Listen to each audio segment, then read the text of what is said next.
Hello and welcome to the video and a first looking overview of this little thing here. This is the TX12 from RadioMaster.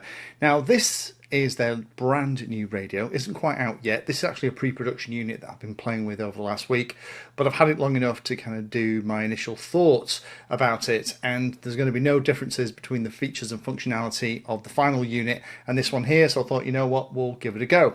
Now RadioMaster is a manufacturer that I am starting to get very, very comfortable with.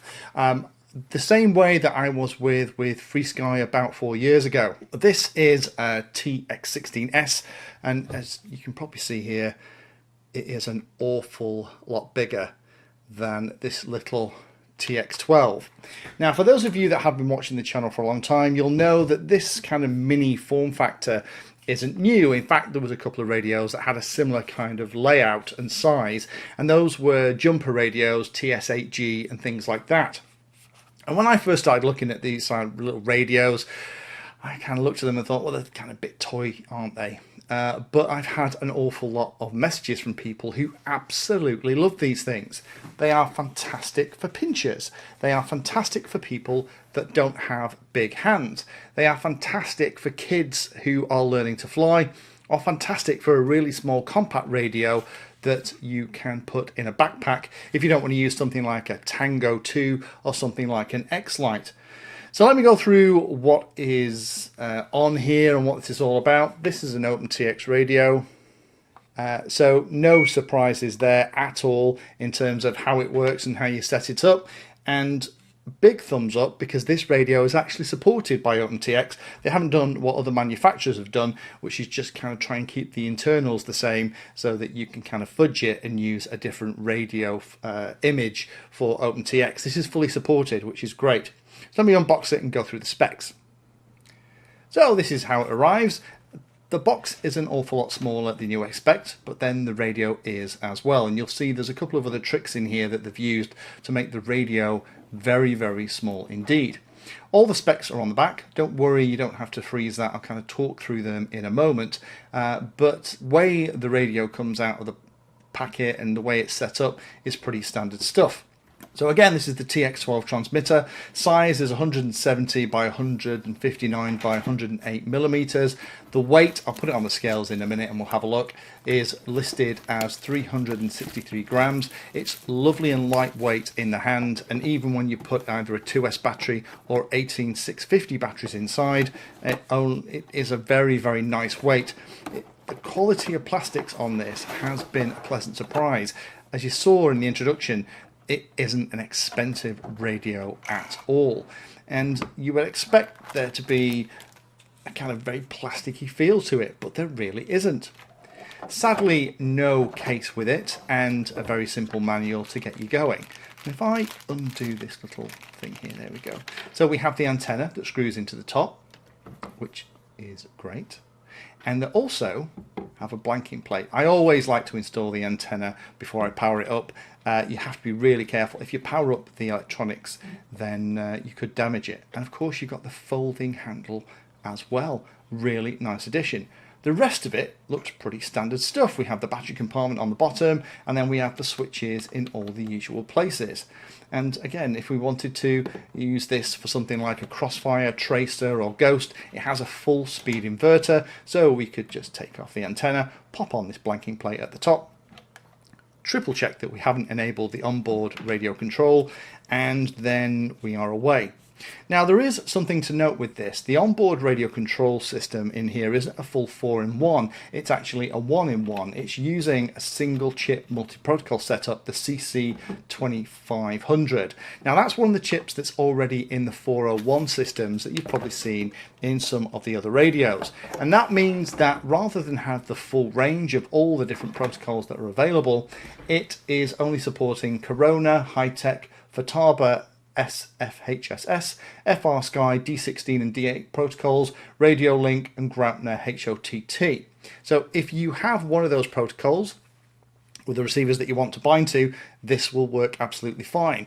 Unfortunately, there isn't the full 4-in-1 in here, so if you want to bind to something like Spectrum or something else that's available on one of the other chips in the full 4-in-1 setup, then that's not going to be an option for you.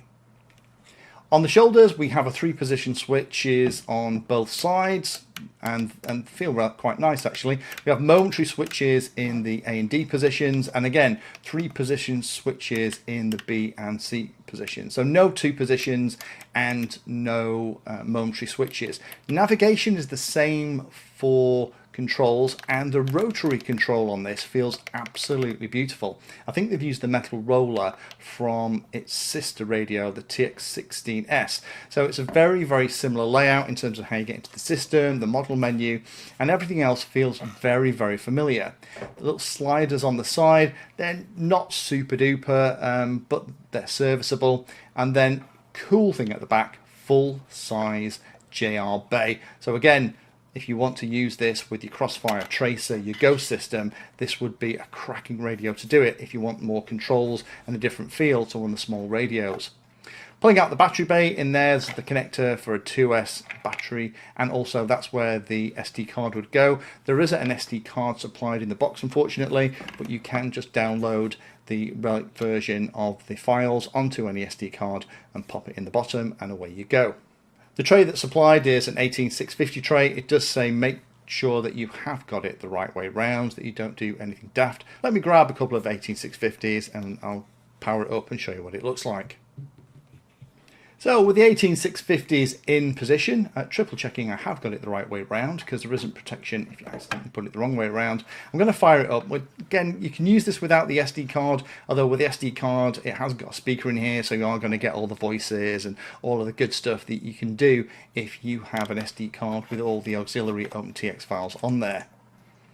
So press and holding the power button will power it up, and the display is very similar to the kind of display that you get on something like a FreeSky QX7, but it's all on there. Now if I go into the menus for the setups, you can see here the really cute thing is they've got quad, delta and heli setups in here. So there are some basic models that are already on the radio that you can copy and edit, because if you don't have an SD card installed, you don't get the Lua script wizard setup stuff that can help you configure it. So having these just means you can copy and then edit it to get it working. If I just scroll through it here through all the different settings, you can see here what is available on the multi-protocol module. There is an awful lot less than you'd usually expect, but it is that list that I've just gone through, and again, full details are on the website. The really nice thing is, as well as having the FreeSky L and other setups, there's also the FreeSky RX setting. So that does mean you can be quite cute and you can actually teach this radio how it actually works. So I talked about how to clone different radios. I kind of talked about that. That is an option with this as well, to have as a backup radio in case your main Tyrannus or something actually finally gives up the ghost. Zooming in, the navigation and how it works is exactly the same as its bigger brother, the TS16S. How you create models and how then you navigate and set everything up. If I go into the main menu and scroll around, let's have a look at the version of OpenTX. And there it is, it's OpenTX 2.3.11 RadioMaster TX12, which is really nice to see. Now I've actually been using this plugged into my PC as almost like a game controller. And this is about the same cost as most game controllers for something like a Xbox or a PlayStation. But it's quite cool. Not only is it a game controller, I can actually use it as a real RC radio. And this has exceeded my expectation. Occasionally you get stuff in and it kind of does. Everything feels really nice. The only thing that I would probably pick it up on is the contrast on the screen isn't great by default. You can bump that up. And the gimbals are fine. The tension and everything is okay, but there's no easy way to change that by accessing the back of the radio. But for me, this at the moment is just sitting on my desk, and this is the one that I'm using to fly the simulator. I'm going to be doing a video on a new simulator in the coming weeks, so stay tuned for that. This is a perfect companion radio to the TX16S. Or if you are one of those people that prefer the smaller form factor for portability, we have things like the fold down handle, which is really cool. We have the ability to take the top antenna off. This is a really cute way, if you don't like those really small radios like the X-Lite and Tango 2, to get a really portable form factor and take it out.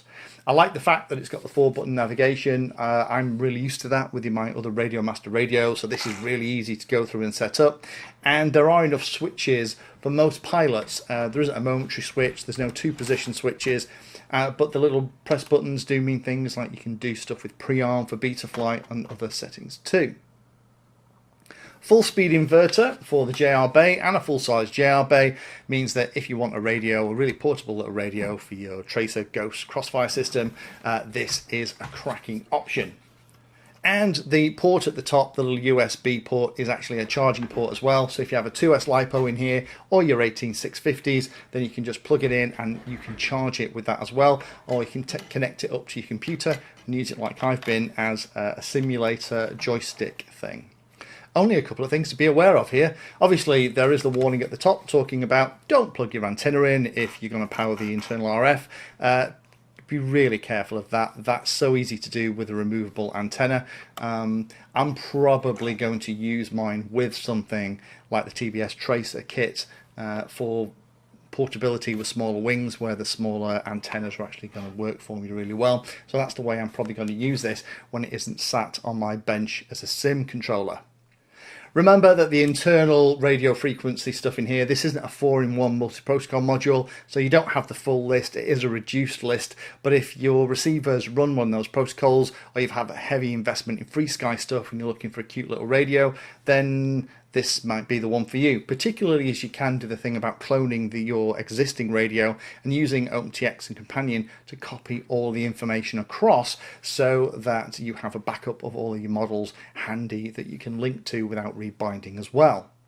Don't forget there's no internal SD card. That's not a big deal. I guess it's about keeping the price down as low as possible. I'd recommend getting hold of it and copying over the SD card contents via Companion. It's a particularly tricky thing to do, but then you'll start to get your audio and you'll get the Lua scripts and all that extra functionality that's not there in OpenTX without an SD card in support. And there isn't a case supplied. As you saw, it comes in a very cheap plastic clamshell case, unlike a lot of the other things from RadioMaster. So hopefully they'll do a case separately that you can plug it into, because like I say, with all the pieces folded down, this ends up being a really small little radio that actually feels much bigger in the hands when you're actually using it. So in summary, what I think? Well, this is a lot of radio for the money. 2 years ago, if somebody had said to me, you're going to have a radio that feels as good as this, that works as well as this, that has all these features for £50–60, I'd have been highly skeptical, but here it is. This is going to be a fab thing to do with the trainer port at the top, with the ability to plug it into your computer to be a SIM, with the ability to do things like cloning. If you are looking maybe over the winter months to train one of your local pilots, or maybe one of your friends and family or your kids, and get them into the hobby, give them a radio that's the right size and use it in a buddy box system, this is a fab way to do it. And then you've also got it again to put on your desk to use with your simulator when you're not out at the field. It is the perfect backup radio, in my humble opinion, for this kind of money from a manufacturer like this that seems to actually care about making sure that they make one thing and they make it reasonably well. This is cool. And also don't forget that because of the full speed inverter, even though it is a little dinky radio, this will still run your Crossfire, Tracer and Ghost systems at full speed as well. So for me, this is one of those things that it's actually hard to find fault with.